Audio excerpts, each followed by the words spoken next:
is sponsored by Pearl Dental, a multi-speciality dental clinic. हमारे यहाँ smart card द्वारा भी इलाज किया जाता है। दंत, मुख, जबड़े एवं चेहरे से संबंधित समस्त बीमारियों का निदान अब आपके शहर में उपलब्ध। डॉक्टर कंचन सिंह, BDS, MDS, पीडोडोंटिस्ट। हमारा पता CLC प्लाजा, मंगला चौक, मुंगेरी रोड, बिलासपुर।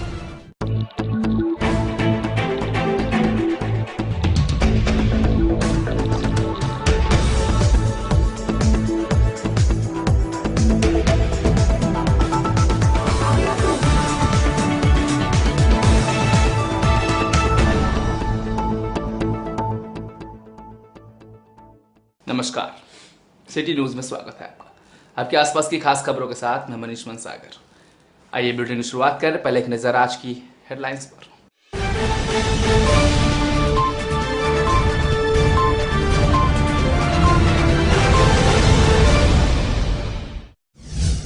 SSCR की उपलब्धियां गिनाने GM का प्रेस कॉन्फ्रेंस। रेलवे सुविधाओं में विस्तार का दावा। बिजली चोरी रोकने विभाग की तरकीब सफल, लंगर हटा लोग मीटर लगाने मजबूर। जिला प्रशासन के दावे खोखले, रोक के बावजूद रेत का अवैध उत्खनन जारी। और सोने चांदी के गहने खरीदने में लोगों की घटी रुचि, दाम घटने के बावजूद सराफा बाजार में मंदी।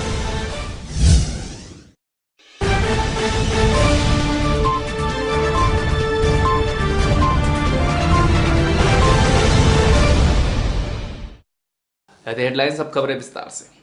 रेलवे ने अपने विकास की कार्य योजनाओं और गत वर्ष से अब तक उपलब्धियों को बताने प्रेस कॉन्फ्रेंस का आयोजन किया।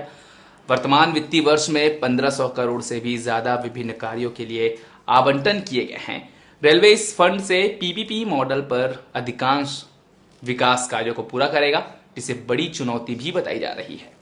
आधारभूत संरचना को विकसित करना आज रेलवे की पहली प्राथमिकता है, ताकि आने वाले दिनों में देश की बढ़ती अर्थव्यवस्था को परिवहन के माध्यम से एक नई मजबूती दी जा सके। ये बातें महाप्रबंधक की प्रेस वार्ता में GM सत्येंद्र कुमार ने कही। नवंबर 2014 से अक्टूबर 2015 तक SSCR की प्रमुख गतिविधियों में बेहतर परफॉर्मेंस की जानकारी देते हुए लादान और माल भाड़ा में बढ़े रेशियो की जानकारी दी गई। हमने जो भी project south east central railway ने विगत वर्षों में मांगे थे, वो तकरीबन सभी के सभी सैंक्शन हो गए हैं। हमारी टीम इस पे जुट गई है अब इस पे कार्य करने में। बुनियादी ढांचे का निर्माण और विकास में गोंदिया, बालाघाट और चापा झारसुगड़ा तीसरी लाइन को इस वर्ष पूरा करने लक्ष्य को बताया गया। रायगढ़ भूपदेवपुर 104 किलोमीटर और गेवरा रोड पेंडा रोड 122 किलोमीटर तक रेल लाइन विस्तार को राज्य सरकार और SSCL की मदद से पूरा करने की जानकारी दी गई। इसके अलावा आगामी 2-3 वर्षों के 6 बड़े परियोजना करोड़ों अरबों के विकास कार्यों के बारे में जानकारी GM ने दी। हमारे लोग इतनी मेहनत कर रहे हैं कि अक्टूबर के महीने में ज़्यादातर हम लोग 6200 6300 वैगन एक दिन के अंदर लोड करते थे। अक्टूबर के महीने में हम लोग 10 दिन ऐसे रहे हैं जिसमें 7000 से ऊपर क्रॉस किए, और 31 अक्टूबर को तो हमने सारे रिकॉर्ड तोड़ दिए। और साउथ ईस्ट सेंट्रल रेलवे की अक्टूबर महीने की हिस्ट्री में 7922 इतने वैगन लोड किए, जो कि रिकॉर्ड है अभी तक। ROB, RUB का उन्मूलन, ट्रेनों की क्षमता में वृद्धि, गाड़ियों की समयबद्धता, रेल विद्युतीकरण और विकास, यात्री सुविधा, यात्री सुरक्षा, पर्यावरण संरक्षण संबंधी विस्तृत जानकारी देते हुए रेलवे प्रबंधन ने फंड की कोई कमी नहीं होने की बात कही। साथ ही 1702 करोड़ और 14 करोड़ की प्रस्तावित राशि में सभी परियोजना को मूर्त रूप देना चुनौती भी बताया। 1702 करोड़ रुपए इस वर्ष हमको इस बजट में मिले हैं, जो कि एक हमारे लिए एक चुनौती है। प्लस 1400 करोड़ और मिलेंगे EBIRF में। तो इतने सारे पैसे खर्च के प्रोजेक्ट करना ये एक बहुत बड़ा चैलेंज है भारतीय इस साउथ ईस्ट सेंट्रल रेलवे के लिए। आने वाले समय में बिलासपुर वर्ल्ड क्लास स्टेशन के रूप में एयरपोर्ट की तरह विकसित होने वाला है। इसके लिए PPP मोड पर कार्य योजना बना ली गई है। Multi level parking, integrated security, shopping complex जैसी कई नई सुविधाएं स्मार्ट शहरवासियों को स्मार्ट स्टेशन में मिलेगी। वर्ष 2018 तक ये तमाम कार्य पूरे करने के लक्ष्य हैं। कैमरा पर्सन सतीश बाटवे के साथ मनीष मनसागर, सिटी न्यूज बिलासपुर। और इधर बुधवार को जिला कोर ग्रुप की बैठक जिला भाजपा कार्यालय में आयोजित की गई। इसमें दिग्गज भाजपाइयों ने अपनी उपस्थिति दर्ज कराई। जिला कोर ग्रुप की बैठक में आजीवन सदस्यता निधि के काम का बंटवारा किया गया। इसके अलावा मंडलों में होने वाले संगठन चुनाव के लिए तिथि तय करने का काम किया गया। निर्धारित तिथियों में संगठन चुनाव कराने के लिए पदाधिकारियों को मंडल में जाने के लिए सूचित करने का निर्णय लिया गया। बैठक में प्रदेश अध्यक्ष धर्मलाल कौशिक, नगरीय प्रशासन मंत्री अमर अग्रवाल, सांसद लखनलाल साहू सहित अन्य भाजपा कार्यकर्ता उपस्थित रहे। जिले के बेरोजगार इंजीनियर अब मुहिम छेड़ते हुए रोजगार दिलाने की मांग राज्य शासन से कर रहे हैं। ज्ञापन धरना प्रदर्शन के बाद अब बेरोजगार इंजीनियरों ने गुरुवार को नेहरू चौक से रैली निकालकर उद्योग मंत्री अमर अग्रवाल के नाम ज्ञापन सौंपा, जिसमें बेरोजगार इंजीनियरों ने प्राथमिकता नहीं मिलने और सार्थक पहल न होने पर आमरण अनशन तक करने की चेतावनी दी है। हमारी साफ सुथरी मांगे थी। हमारी मांगे ये थी कि हम लोगों ने चाहा कि छत्तीसगढ़ में जितने इंजीनियर बेरोजगार हो रहे हैं उसको छत्तीसगढ़ के उद्योग में प्राथमिकता मिलनी चाहिए। छत्तीसगढ़ के लोगों को 80% मान्यता मिलना चाहिए। छत्तीसगढ़ के जितने इंजीनियरिंग कॉलेज है उसमें एक स्थायी नौकरी होना चाहिए। बच्चों को जो भी छत्तीसगढ़ शासन एक लोन प्रदान करता है उसके लिए सरकार गारंटेड होना चाहिए।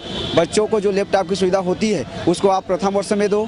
हम लोग की ये मांगे थी और हम लोग इस मांगों को लेकर आगे बढ़ रहे हैं और इसको हम लोग माननीय उद्योग मंत्री के ऑफिस तक जा रहे हैं और अपनी मांगे रखेंगे। अगर इसके बाद भी हमारी मांगे पूरी नहीं होती है तो छत्तीसगढ़ के इंजीनियर अनशन के लिए बैठेंगे। सिम्स भर्ती घोटाले की जांच को लेकर नेहरू चौक में संविदा और ठेके में काम करने वाले कर्मचारियों ने काम से निकाले जाने के बाद 2 दिवसीय धरना प्रदर्शन की शुरुआत गुरुवार से कर दी, जिसमें सर्वदलीय मंच के लिए सभी का समर्थन बेरोजगार पूर्व कर्मचारियों ने मांगा है। धरना प्रदर्शन को पहले ही दिन कांग्रेस, आप पार्टी और अन्य संगठनों ने अपना समर्थन दिया और मामले की उच्च स्तरीय जांच कराए जाने की मांग की। सिम्स में विभिन्न कर्मचारी, तृतीय एवं चतुर्वर्ग कर्मचारी जो 14-15 वर्षों से कार्य कर रहा था, लेकिन जब वो विज्ञापन निकाला गया तो वहाँ के अधिकारियों एवं कर्मचारियों द्वारा भारी मात्रा में फर्जी पढ़कर अपने 3-3, 4-4 रिश्तेदारों को अवैध तरीके से नियुक्ति दे दी गई, जिसकी शिकायत हमने माननीय कलेक्टर महोदय से लेकर माननीय प्रधानमंत्री, राष्ट्रपति, मुख्य सचिव, स्वास्थ्य सचिव से किया था, जिसकी जांच आज दिनांक तक नहीं हुई है। जिसकी जांच को मांग कर लेकर आज हमने यहाँ पर 2 दिवसीय धरने का आयोजन किया है। 2012-13 में जो विज्ञापित किया गया था उसमें चतुर्थ श्रेणी में स्वीपर, वार्ड बॉय से लेके अटेंडेंट से लेके बहुत से कर्मचारी हुए थे। लैब टेक्नीशियन, एक्सरे टेक्नीशियन और सहायक ग्रेड 3 कंप्यूटर ऑपरेटर और विभिन्न पदों में जो भर्ती हुई है, समस्त भर्तियां नियम विरुद्ध और अवैध तरीके से की गई है, जिसकी शिकायत पिछले 1 साल से हमारे द्वारा की गई है। और ये लड़ाई आंदोलन आगे और भी उग्र रूप लेगी, जिसकी जिम्मेदारी स्वयं सिम्स प्रशासन से लेकर स्थानीय प्रशासन और शासन की होगी। पैपम द्वारा आयोजित छत्तीसगढ़ पीएससी के मेंस एग्जाम की शुरुआत गुरुवार से हुई। यह परीक्षा 4 चरणों में आयोजित है, जिसमें विद्यार्थियों ने बढ़ चढ़कर रुचि दिखाई। गुरुवार को परीक्षा 2 पाली में कराया गया, जिसमें पहली पाली में मातृभाषा की परीक्षा हुई, वहीं दूसरी पाली निबंध पर परीक्षा ली गई। प्रश्न काफी सरल आए थे, जिसमें विद्यार्थियों के चेहरे खिले नजर आए। यह परीक्षा 4 दिन चलेगा। वहीं इस परीक्षा के लिए बिलासपुर में 4 केंद्र बनाए गए, जिसमें 1750 विद्यार्थी शामिल रहे। इस परीक्षा के बाद परिणाम घोषित होगा, जिसके बाद इंटरव्यू का दौर शुरू होगा। पेपर मीडियम था, जैसे लास्ट ईयर आता था वैसे ही, और लैंग्वेज के पेपर में थोड़ा प्रॉब्लम हुआ, संस्कृत के समास वगैरह में। अभी तो सर फर्स्ट लैंग्वेज पेपर में जस्ट क्वालिफाई हो जाए ऐसे है। हिंदी और छत्तीसगढ़ का तो बहुत ही अच्छा था, सरल था, और इंग्लिश भी मतलब नॉर्मल पेपर आया था, कोई इतना ज़्यादा कठिन नहीं था उसमें जिसको बोला जा सकता है। मुझे तो ये लगता है कि आज के पेपर देखकर लोगों को उत्साह का भावना है आगे बढ़ने के लिए, क्योंकि वो आज का पेपर सरल आया था। विद्युत विभाग द्वारा बिजली की सही आपूर्ति बनाए रखने के साथ ही लाइन लॉस को बचाना मुख्य चुनौतियों में से एक है, जिसके लिए विभाग छापामार कार्रवाई के अलावा कोटेड केबल भी फैला रही है, जिसका असर यह देखने को मिल रहा है कि लोग नए मीटर कनेक्शन लगवा रहे हैं।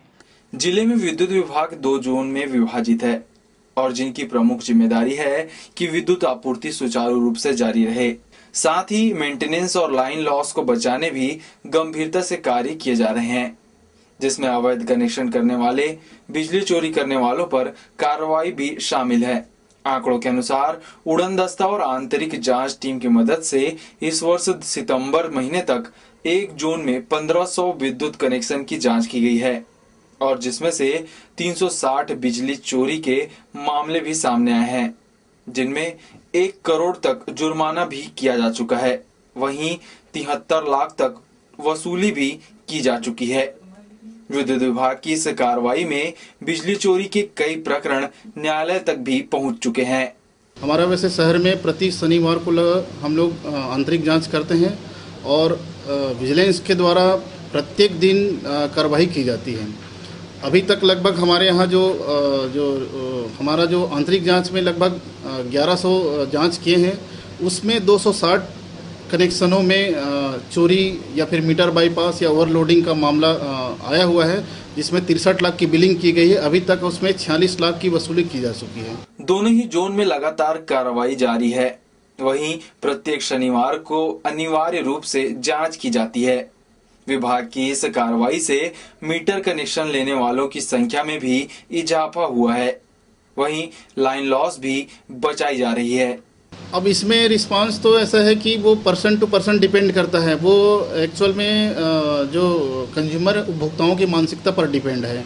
कुछ तो जैसे कहीं हम एक कार्रवाई करते हैं और विद्युत चोरी का डायरेक्ट कनेक्शन मिलता है तो उसके आसपास क्षेत्र के लोग आकर हमारे से कनेक्शन ले लेते हैं। कभी ऐसा भी होता है कि जो डायरेक्ट कनेक्शन की जिसका चोरी बनाया उसका बगल वाला ही कनेक्शन लेने के लिए नहीं आता है। तो ये पर्सन टू पर्सन ये वेरी करता है कि वो उस चीज़ को कैसे लेता है। विभाग की ओर से की जा रही छापामार कार्रवाई और जांच से लाभ तो विभाग को मिल रहा है, लेकिन अभी बिजली चोरी करने वाले सक्रिय हैं, जिनकी वजह से अन्य उपभोक्ताओं को लोड शेडिंग की समस्या का सामना भी करना पड़ रहा है। कैमरामैन राकेश साहू के साथ रमेश राजपूत, सिटी न्यूज बिलासपुर। गुरुवार को जज्बा एजुकेशन और लिटिल हेल्प वेलफेयर सोसाइटी द्वारा सिम्स में कॉफी मशीन डोनेट किया गया। यही लिटिल हेल्प से 10 सदस्यों ने ब्लड डोनेट किया। इस कार्यक्रम में संस्था के सदस्य और सिम्स प्रबंधन और उनकी टीम उपस्थित रही। वहीं मेडिकल कॉलेज के डीन चिकित्सा अधीक्षक ने संस्था द्वारा नेक काम के लिए आभार प्रकट किया। जज्बा education and little help welfare society द्वारा गुरुवार को सिम्स अस्पताल के ब्लड बैंक में कॉफी मशीन डोनेट किया गया। इस कार्यक्रम में अतिथियों के रूप में मेडिकल कॉलेज के डीन एवं चिकित्सा अधिकारी उपस्थित रहे, जहां संस्था द्वारा अतिथियों और ब्लड डोनर को कॉफी पिलाकर कॉफी मशीन का उद्घाटन किया गया। वहीं संस्था द्वारा निस्वार्थ कार्य को देखते हुए सिम्स प्रबंधन ने संस्था के सदस्यों का आभार प्रकट किया। ब्लड तो हर मरीजों के लिए बहुत ही वरदान है और इसको तो बहुत अच्छी बात है कि यहाँ ब्लड डोनेशन दे रहे हैं। सिम्स में ऐसा लग रहा है लोगों को विश्वास तो बढ़ रहा है। ये अच्छी बात है हमारे सिम्स के लिए, इस तरफ की जनता के लिए और सभी लोगों के लिए। इसके लिए मैं उनको धन्यवाद देता हूँ और ये फ्यूचर में और काम करें, ये भी मैं कामना करता हूँ। ये सच है कि बिलासपुर में कई सामाजिक संस्थाएं खासकर युवा वर्ग से संबंधित जो हैं वे अनुकरणीय कार्य कर रहे हैं। चाहे वार्डों में लोगों को जाकर फल वितरण का कार्यक्रम हो अथवा ब्लड डोनेशन हो अथवा साफ सफाई का अभियान हो, कई क्षेत्रों में हमें उनकी मदद मिलती रही है। और उसी की कड़ी में आज जज्बा संस्था द्वारा जो एक काफ़ी वेंडिंग मशीन और लिटिल हेल्प के माध्यम से उनके द्वारा जो रक्तदान का कार्यक्रम रखा गया है, इसी प्रकार इसी संस्था द्वारा 15 दिन पहले रेडियोलॉजी विभाग में एक वाटर कूलर भी दिया गया है। यह एक सार्वजनिक प्रयास है। वहीं लिटिल हेल्प वेलफेयर एसोसिएशन द्वारा 10 यूनिट ब्लड भी डोनेट किया गया, जहां संस्था के सदस्यों ने अपनी खुशी जाहिर की। रक्तदान शिविरों का आयोजन करता आ रहा हूं और ये चीज़ हमेशा मुझे खलती रही कि रक्तदान करने के बाद रक्तदाता को पानी तक पीने के लिए कोई व्यवस्था नहीं थी। तो मैंने अपने सदस्यों के साथ मिलकर, लिटिल हेल्प के कुछ मेंबर्स के साथ मिलकर एक तैयारी की कि यहाँ क्यों ना एक कॉफ़ी मशीन दान की जाए, जिससे यहाँ ग्रामीण क्षेत्रों से जाकर रक्तदान करते हैं उन्हें रिफ्रेशमेंट की सुविधा मिल सके। अपना महत्वपूर्ण समय निकालकर जो लोग थैलेसीमिया के मरीज हैं उनको खून की आवश्यकता होती थी, लेकिन उनके पर्याप्त खून नहीं मिल पाता था। हमारे सारे सदस्यों ने मिलकर उनको खून दिया और ये समाज सेवा का एक बहुत बड़ा रूप है, एक जागृत रूप है और हमारे जो युवा सदस्य हैं इसके लिए आगे आए। संस्था के सदस्यों ने समाज में यह भी संदेश पहुंचाया कि जब भी किसी गरीब को इस संस्था की आवश्यकता पड़ेगी, ये संस्था निस्वार्थ होकर उस गरीबों की मदद करेगी। कैमरा पर्सन भुवनेश्वर बंजारे के साथ मनोज पाल, सिटी न्यूज बिलासपुर। मस्तूरी स्वास्थ्य केंद्र इन दिनों विवादों में घिरा हुआ है। कर्मचारियों द्वारा मरीजों से वसूली के आरोप अब आम हो चले हैं। मस्तूरी स्वास्थ्य केंद्र में मुड़पार से डिलीवरी के लिए आई एक महिला से वहां कार्यरत सफाई कर्मी जमुना बाई ने रसीद के नाम 50 रुपए की वसूली कर ली। इसकी शिकायत जब डॉक्टर और अधिकारी से की गई तो भी इस पर ध्यान नहीं दिया जा रहा है, जिससे यहाँ पहुंच रहे मरीजों और परिजनों में आक्रोश पनप रहा है। वहीं इसकी शिकायत कुछ मरीजों ने जब एसडीएम से की तब एसडीएम ने बीएमओ को फटकार लगाई। बनवाएं तो 50 रुपए दे हैं कुछ नहीं के चश्मा लगा के और ये दोबारा गए हम पैसा पर थे चाय पानी पर 40 रुपए कुर्सी से दे कैसा हमारे नहीं दे 50 रुपए पर्ची का कहीं कहीं कर दे पर्ची काटा तरी से तब पर्ची बनाए के दे हम 50 रुपए मांगिस तब फिर कौन है मैडम हाँ काटे की वजह से अब मुझे तो नहीं कहे थे भाई मुझे तो नहीं कहे थे महते दे हाँ पर्ची भी नहीं दी चिकाय मोला मैं चल दे घर चल दे हाँ पर्ची भी नहीं दी कपड़ा ऊपर ले आना बिलासपुर भेजना पड़ेगा कहीं से। आज पहली बार जानकारी हुई है, मैं तो बात भी करते रहता हूँ इस संबंध में, वहाँ घूमता भी हूँ मैं, वो संबंधित जो वार्ड है वहाँ पर मुझे इस बारे में किसी ने कोई ऐसी शिकायत नहीं। जटकी वालों से जो बोल रहे हैं कि वार्ड आया से पैसा लिया जाता है, लेकिन कोई भी जो जटकी वाले या उनके संबंधित लोग मेरे पास कोई शिकायत नहीं की है, इसलिए मुझे इसकी जानकारी है ही नहीं। इलाज करने के लिए यहाँ बैठे भी क्यों नहीं करेंगे? शासकीय अस्पताल तो सब फ्री में ही सेवा है, उसका पैसा कोई नहीं लेता है। वो जो आप बोल रहे हैं वार्ड आया लेती है करके, तो इसके जब मंत्री है या देते हैं उस समय लोग तत्काल डीएम बीएमओ किसी को तो फोन लगाना चाहिए कि सर ऐसे ऐसे ही लोग कर रहे हैं करके। लेकिन दे देते हैं तो देने के बाद भी मंगे हैं हम दिए हैं कर, तो उसमें लिखित में कुछ दें तब ना मैं कुछ करूँगा भाई। अगर उनके ऊपर मतलब लिया गया है तो लिया जाएगा, और अगर प्रूफ होता है तो उसकी कार्रवाई होगी, साथ ही जो भी उसके ऊपर दंडात्मक कार्यवाही। लिंगाड़ी के खसरा नंबर 47, 46 और 41 पर रहने वाले 25 परिवारों के लिए बनाए गए आवासीय कॉलोनी में आने जाने के लिए रास्ता नहीं है, जिसकी वजह पास में बनाए गए अन्य कॉलोनियां हैं। प्रमुख रूप से कॉलोनी वासियों ने वसंत मुलकलवार पर आरोप लगाए हैं, जिनके द्वारा रास्ते को दीवार खड़ा कर बंद कर दिया गया है। कॉलोनी वासियों ने जिला कलेक्टर को ज्ञापन सौंपकर रास्ते की व्यवस्था कराने की मांग की है। अपना अपना जमीन लेके वहाँ पर बनाया गया मकान, डाइवर्सन करवाया, बाकायदा विधिवत डाइवर्सन करवाया गया है, लेकिन वो 50 लोगों का लगभग कॉलोनी है वो, और जिसमें 25-30 लोग रह रहे हैं अभी अपना मकान बना के, और खाली प्लॉट से आना जाना कर रहे थे। अभी वो खाली प्लॉट भी प्लॉट मालिक जो है उसको घेर रहे हैं। आईबी विभाग द्वारा 20 फीट का रोड गवर्नमेंट लैंड छोड़ा गया था, छोड़ के वो अपना कॉलोनी बनाए थे, लेकिन उसको भी उनके द्वारा ब्लॉक कर दिया गया है, और वो ब्लॉक करने के बाद हम लोग का आना जाना सब तरफ से बंद हो गया है। एक साइड से ये लिंगेडी पंचायत का मामला है, ये सूर्या विहार के पीछे, लिंगेडी की पंचायत में आता है, सूर्या विहार के पीछे है। समस्या यही कि रोडे नहीं, हम लोग निकले गए तो हम लोग कमाने के लिए बच्चे कहाँ जाएंगे, स्कूल बच्चे कहाँ पढ़ेंगे, सब तो अनपढ़ रह जाएंगे। फिर जैसे नसबंदी में सब औरत मरी उसी तरह हम लोग भी मर जाएंगे, तो फिर कैसे हम लोग करेंगे बताइए? न घर से बाहर निकल सकते हैं न कुछ नहीं, बस रोडे पर खड़े रहो। रोडे नहीं मिलेगा तो बाहर कैसे? जो भी करना है कलेक्टर साहब करेंगे, कलेक्टर साहब का सब कुछ है, उन्हीं पर हम लोग छोड़ दिया। छोटे से ब्रेक के बाद जल्द हाजिर होते हैं, आप बने रहिए। न्याय की बात हो या अपराध, राजनीति हो या जनता से जुड़े मुद्दे, खेल जगत की खबरें हो या धर्म कला से जुड़ी, शिक्षा हो या स्वास्थ्य, किसान हो या कारोबार, सबसे है हमारा सरोकार, क्योंकि सिटी न्यूज है सच के साथ। ब्रेक के बाद स्वागत है आपका। शासन द्वारा अभी सभी रेत घाटों को बंद करा दिया गया है, पर रेत माफियाओं द्वारा अवैध रूप से मिली भगत कर रेत का उत्खनन किया जा रहा है। वहीं दूसरी तरफ जिला प्रशासन अब इनके खिलाफ कार्रवाई करने की बात कर रही है। पर्यावरण विभाग द्वारा रेत घाटों से उत्खनन कर रहे सभी घाटों की अनुमति की समयावधि खत्म कर दी गई है, जिसके बाद जिले में अवैध रूप से रेत घाटों का संचालन पंचायतों के माध्यम से किया जा रहा है। वहीं जिले में कुल 8 घाटों को ही हाल ही में रेत उत्खनन की अनुमति मिली है, पर रेत माफियाओं के द्वारा गलत तरीके से रेतों का उत्खनन पोकलेन के माध्यम से किया जा रहा है। जिला प्रशासन द्वारा समय समय पर अवैध उत्खनन के खिलाफ कार्रवाई की जा रही है, पर रेत माफियाओं के हौसले इतने बुलंद है कि प्रशासन के नाक के नीचे रेतों का अवैध उत्खनन किया जा रहा है। वहीं इसके लिए रेत माफिया द्वारा पंचायतों से अनुमति लेकर अवैध तरीके से पोकलैंड द्वारा रेत नदियों से निकाला जा रहा है। गुरुवार को सिटी न्यूज की टीम ने मंगला, नीरतू समेत कई अन्य रेत घाटों का खबर कवरेज किया तो हमने देखा अवैध रूप से रेतों का उत्खनन किया जा रहा था, पर कैमरे की नजर पड़ते ही माफियाओं ने अपना काम बंद कर दिया। इस बारे में कलेक्टर से बात करने पर उन्होंने आश्वस्त किया कि बहुत जल्द इन माफियाओं के खिलाफ कड़ी कार्रवाई की जाएगी। जिले में रेत का अवैध उत्खनन परिवहन का शिकायत फिर से आया है। इसको अभी जो स्थिति में जिले में 8 रेत खदान अभी चल रहा है और कुछ रेत खदान वहाँ का जितने पर्यावरण स्वीकृति में जो मात्रा थी वो मात्रा खत्म हो गया है, उसके वजह से उसका अभी बंद किया हुआ है और कुछ में अभी पर्यावरण सम्मति के लिए प्रकरण तैयार करके भेजा गया है। उसको हम डे टू डे बेसिस पे फॉलो अप कर रहे हैं।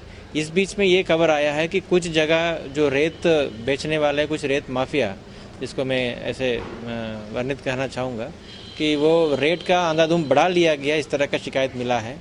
तो इसी का नज़र में रखते हुए अभी कार्यवाही की गई है और ये कार्यवाही आगे भी जारी रहेगी। और जो इस तरह का अंधाधुंध प्राइस में रेत बेचने वालों को मैं सचेत करना चाहता हूँ कि अगर आम जनताओं का इस तरह का लूटपाट करने की अगर कोई कोशिश होगी तो उसका प्रशासन मुंहबंद नहीं रहेगा और कठोर कार्यवाही की जाएगी। तो जो रेत का जो रेट होता है वो सामान्य तौर पे ही रहना चाहिए। ये कोई डिमांड एंड सप्लाई के बेसिस पे रेट बढ़ने वाला कमोडिटी बिल्कुल नहीं होता है। अगर कोई इस तरह का करेगा तो सख्त से कार्रवाई करेंगे हम। एक तरफ खनिज विभाग से मिली भगत कर रेत माफिया अवैध तरीके से खुदाई कर रहे हैं, वहीं दूसरी तरफ जिला प्रशासन इन लोगों पर कार्रवाई की बात कर रही है। पर इस बीच में माफिया रेत के अवैध तरीके से उत्खनन कर अच्छी खासी कमाई कर रही है। अब इन पर कब रोक लगा पाती है ये तो आने वाला समय ही बताएगा। कैमरामैन सतीश बाटवे के साथ भूपेंद्र राठौर और श्रीकांत प्रजापति की रिपोर्ट। शहर से जुड़े ग्राम अमेरी में पिछले 3-4 सालों से कोई विकास कार्य नहीं हुआ है। तालाब की सफाई से लेकर सड़क, नाली, पानी, गंदगी सहित अन्य समस्याओं से स्थानीय निवासी खासे परेशान है। वहीं सरपंच की उदासीनता और कार्य के प्रति गैर जिम्मेदारी को लेकर स्थानीय लोग सहित पंच भी अपनी नाराजगी जता रहे हैं। ग्राम अमेरी में पिछले 10 सालों से एक ही परिवार के सदस्य सरपंच रहते आ रहे हैं, लेकिन इन 10 सालों में अमेरी क्षेत्र में ऐसा कोई भी विकास कार्य नजर नहीं आ रहा है जो 10 सालों में होना चाहिए था, जिसके चलते लोग समस्याओं के बीच रहने मजबूर हैं। स्थानीय निवासी सहित पंच का कहना है कि तालाब की सफाई से लेकर सड़क, नाली, पानी, गंदगी की समस्याओं से लोग खासे परेशान हैं, जिसकी शिकायत भी स्थानीय लोगों द्वारा कई बार की जा चुकी है, मगर सरपंच के गैर जिम्मेदाराना रवैया और लापरवाही व उदासीनता के चलते अभी तक क्षेत्र में कोई विकास कार्य नजर नहीं आ रहा है। पंचायत में सरपंच की निरंकुशता के कारण कई योजना है जो सही तरह से लागू नहीं हो पा रहा है और जिस तरह से अपन शौचालय का कार्य प्रधानमंत्री स्वच्छता अभियान के तहत कराना है, उसके लिए भी हमारे ग्राम पंचायत में अभी वो भी लागू नहीं किया गया है।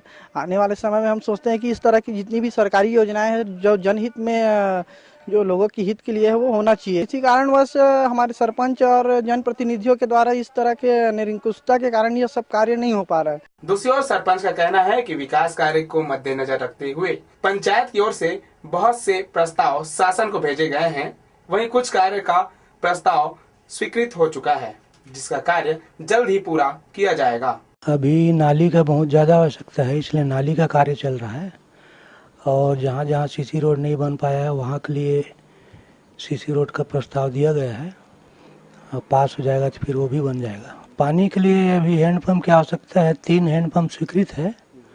अब बरसात की वजह से मशीन नहीं आ पाया था, अब जो है कुछ 15 दिन के अंदर जो है वो हैंडपम्प खोदा जाएगा। बहरहाल अब देखना ये होगा कि सरपंच के कहे अनुसार ग्राम अमेरी में विकास कार्य कब तक किया जाएगा, जिससे स्थानीय निवासियों को हो रही दिक्कतों से निजात मिल सके। कैमरा पर्सन भुवनेश्वर बंजारे के साथ मनोज पाल, सिटी न्यूज, बिलासपुर। गुरुवार को सतनामी समाज के सदस्यों ने नेहरू चौक पर धरना प्रदर्शन किया। कुछ दिन पूर्व जेल में जीवन लाल मनहर और राजेंद्र तिवारी की मौत हुई थी, जिसके बाद बिल्हा में पूर्व एसडीएम अर्जुन सिंह सिसोदिया की गिरफ्तारी को लेकर कांग्रेस, सतनामी समाज और आप पार्टी के सदस्यों ने मिलकर धरना प्रदर्शन और विरोध किया। वहीं गुरुवार को सतनामी समाज के लोगों ने अर्जुन सिंह पर 302 और एट्रोसिटी एक्ट के तहत और राजेंद्र तिवारी मामले पर प्रताड़ना और आत्महत्या के खिलाफ विवश करना और दोनों के परिजनों को 10-10 लाख रुपए की मुआवजा की मांग की है। वहीं उनकी मांगे नहीं मानी गई तो मुख्य सड़कों में चक्का जाम और धरना आंदोलन की बात कही गई है। धरना प्रदर्शन इसलिए कर रहे हैं कि हमारे जीवन लाल मनहर जी बिल्हा विधायक सभा क्षेत्र के ग्राम सेवती के रहने वाले हैं। उनके ऊपर 107-16 चलाकर अर्जुन सिंह सिसोदिया के द्वारा उनको जेल में मरवा दिया गया। तो उनके ऊपर 302 के तहत उनके ऊपर कार्रवाई हो, एट्रोसिटी लगे और उसके बाद उसी के आंदोलन ने उनके सौ रखकर हमारे राजेंद्र तिवारी जी ने भी आंदोलन किया। उसको भी इतना प्रताड़ित किया कि उनको भी आत्मदाह करना पड़ गया। तो उनको भी आत्मदाह के लिए प्रेरित करने का धारा लगना चाहिए। बिल्हा एसडीएम की प्रशासनिक आतंक से जीवन लाल मनहर, राजेंद्र तिवारी की जो आत्महत्या नहीं, प्रेरित आत्महत्या हुआ है, अटैक आत्महत्या हुआ है, जिसका दोषी जो भी व्यक्ति हो उसको तत्काल जेल में भेजो। इसलिए हमारा छत्तीसगढ़ सरकार केंद्र सरकार से ये मांग है कि तत्काल वो हमारी मांगों को पूरा करे।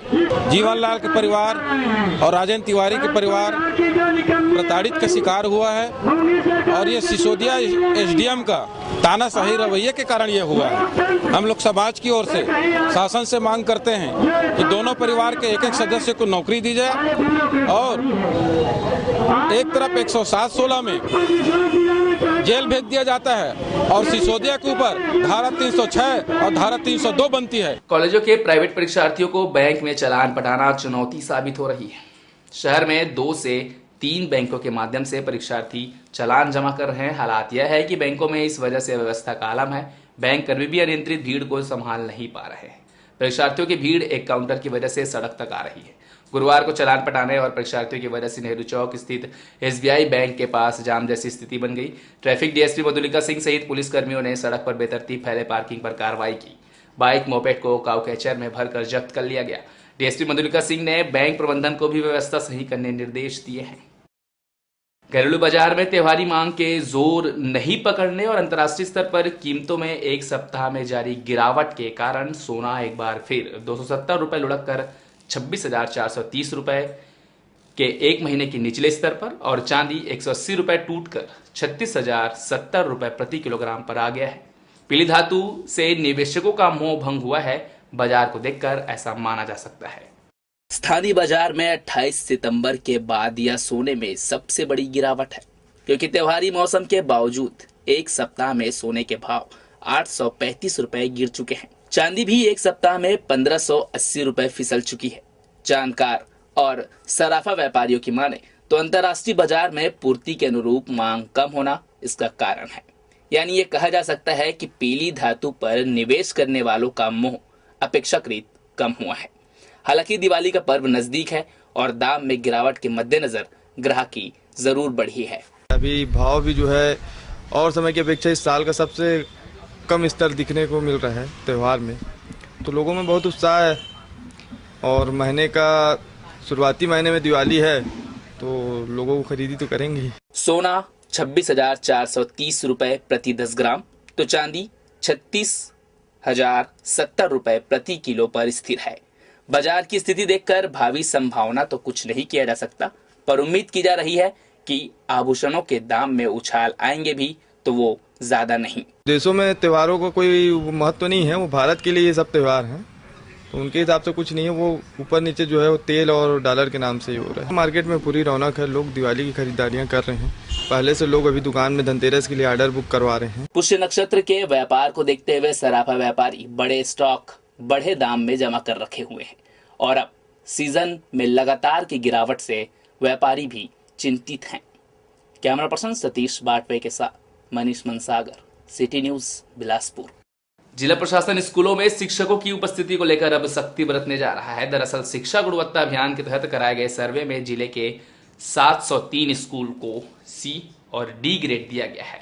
इसमें 494 प्राइमरी और 209 मिडिल स्कूल शामिल हैं, जिस वजह से अब जांजगीर चांपा जिले के शिक्षकों को अवकाश लेने से पहले SMS करना होगा। इसके बाद ही उनको अवकाश दिया जाएगा। शिक्षकों के स्कूलों में उपस्थिति पर प्रशासन की निगरानी के उद्देश्य से शासन ने ये नई व्यवस्था दी है। दीपावली के बाद से स्कूलों में यह व्यवस्था लागू हो जाएगी। ये निर्देश जारी किया गया है कि अगर किसी को अवकाश लेना है तो पहली बात तो ये है कि वो अवकाश स्वीकृत करके जाए, और अगर बहुत आकस्मिक कारण किसी का है तो उसको SMS के माध्यम से जो संबंधित है वो सूचना देंगे, और संबंधित संस्था प्रमुख जो है उसको SMS को सुरक्षित रखेगा जब तक आवेदन नहीं मिल जाता, और उसको अपने संबंधित जो शिक्षक है उसके उपस्थिति पंजी में इंदराज भी करेगा उस छुट्टी को। और इसको विशेष करके इसलिए भी किया जा रहा है क्योंकि कुछ एक मामलों में ये देखने को मिला है कि शिक्षक आवेदन छोड़ते हैं या नहीं भी छोड़ते हैं और अवकाश में चले जाते हैं, और उसके बाद दोबारा आने के बाद जो है वो फिर हस्ताक्षर पंजी में हस्ताक्षर भी कर देते हैं। तो इन सब समस्याओं से निपटने के लिए ये व्यवस्था बनाई जा रही है। खुशहाली ही सफल जीवन का मूल है। सफलता के लिए परिश्रम करना जितना महत्वपूर्ण है उतना ही सही दिशा में परिश्रम करना भी है। सभी मनुष्य अपने जीवन को सफल बनाने के लिए यथासंभव प्रयास करते हैं, लेकिन मार्गदर्शन के अभाव में सफलता दूर हो जाती है। यह बातें बुधवार को लिंक रोड स्थित चर्च ऑफ क्राइस्ट में 63वें 3 दिवसीय महाधिवेशन के समापन अवसर पर भोपाल से आए मुख्य वक्ता पास्टर आशीष अब्राहम ने कही। उन्होंने कहा कि सही मार्गदर्शन नहीं मिलने की वजह से मनुष्य स्वयं भी दुख और दर्द में जीवन जीता है और दूसरों के लिए भी निराशा और दर्द का कारण बनता है। चर्च ऑफ ख्रिस्ट की कलीसियाओं का 63वां वार्षिक अधिवेशन है। ये प्रतिवर्ष ये कार्यक्रम चर्च के माध्यम से होता है, और इस समय ये कार्यक्रम CMD चौक चर्च में संचालित है। ये कार्यक्रम का मकसद और उद्देश्य ये है कि हम मसीही जन प्रभु यीशु मसीह के शुभ संदेश को और प्रभु यीशु मसीह के उस अनुकरणीय कार्यों को हम इस कन्वेंशन के माध्यम से लोगों तक पहुंचा सकें, कि प्रभु यीशु मसीह के उस प्रेम, दया और करुणा की उस भावना को हम लोगों में जागृत कर सकें। दीपावली को बेहतर तरीके से मनाने के लिए शहर में जोर शोर से तैयारियां की जा रही है। इसी सिलसिले में रामा मैग्नेटो मॉल में दीपावली पर बम्पर ऑफर रखे गए हैं। इसमें मॉल में 1000 की खरीदी से ग्राहकों को विशेष कूपन दिया जाएगा, जिसमें आने वाले दीपावली में लकी ड्रॉ निकालकर ग्राहकों को कई उपहार दिए जाएंगे, जिसके लिए रामा मैग्नेटो मॉल और सिटी न्यूज द्वारा ग्राउंड फ्लोर पर स्टॉल लगाए गए हैं। वहीं कई सारे प्रतियोगिताओं का भी आयोजन दीपावली पर्व पर किया जाएगा। हर तरह के साल हमने यहाँ पर इस बार भी लाइटिंग की है, डेकोरेशन किया है हमने, जो काफ़ी सराहा जा रहा है लोगों के द्वारा। और जैसा कि अभी आपको मालूम हुआ कि ईजी डे जब बाजार हो गया है तो उसमें काफ़ी भीड़ है। लोग दिवाली के उपलक्ष्य में तरह तरह की चीज़ें उपहार खरीद रहे हैं, और यहाँ अक्रॉस द स्टोर्स बहुत सारी यहाँ पर भी कंसेशंस हैं, डिस्काउंट्स हैं, गिफ्ट वाउचर्स हैं जो ब्रांड वाले लोग प्रोवाइड कर रहे हैं लोगों को। तो उनमें काफ़ी अच्छा उत्साह है और लोग यहाँ पर शॉपिंग कर रहे हैं। इस बुलेटिन में फिलहाल इतना ही। फिर होगी मुलाकात, तब तक दीजिए इजाज़त। नमस्कार।